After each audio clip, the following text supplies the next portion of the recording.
राजमाची किल्ल्याच्या पायथ्याशी असलेलं उदेवाडी गाव आणि त्या गावामध्ये आपण आलो आहेत गोदनेश्वर मंदिर या ठिकाणी एक हेमाडपंथी असं हे जुनं शिवमंदिर या ठिकाणी उत्खननामध्ये सापडलेलं आहे। तर आपण आता तिकडे जातो आहे।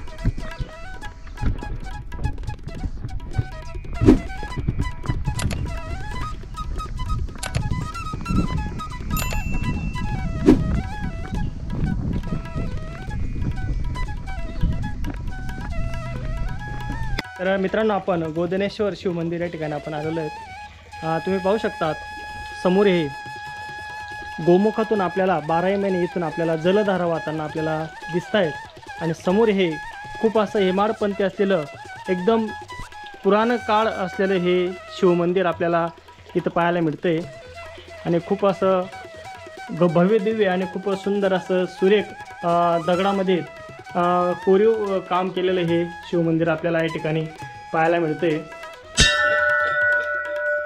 तर समोरच आपण मंदिराच्या दरवाजावर गणपती देवाची कार्विंग केलेली आपल्याला या ठिकाणी दिसून येते। समोर आपण पाहतोय हे गोदनेश्वर शिवमंदिर। समोरच मित्रांनो आपण मंदिराच्या समोर आपल्याला दीपमाळा आपल्याला दिसत आहेत आणि हा एक पूर्ण तलाव असू शकतो कारण की त्या ठिकाणी एक होल आहे पाणी जाण्यासाठी आणि ह्या तलावामध्ये कारंजा टाईप अशा दीपमाळा आपल्याला इथं पाहायला मिळतात आणि हे पुरातन असं शिवमंदिर आपण इथं पाहतोय।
तर मित्रांनो, अशा प्रकारे आपण आजचं ब्लॉग इथंच थांबवतो.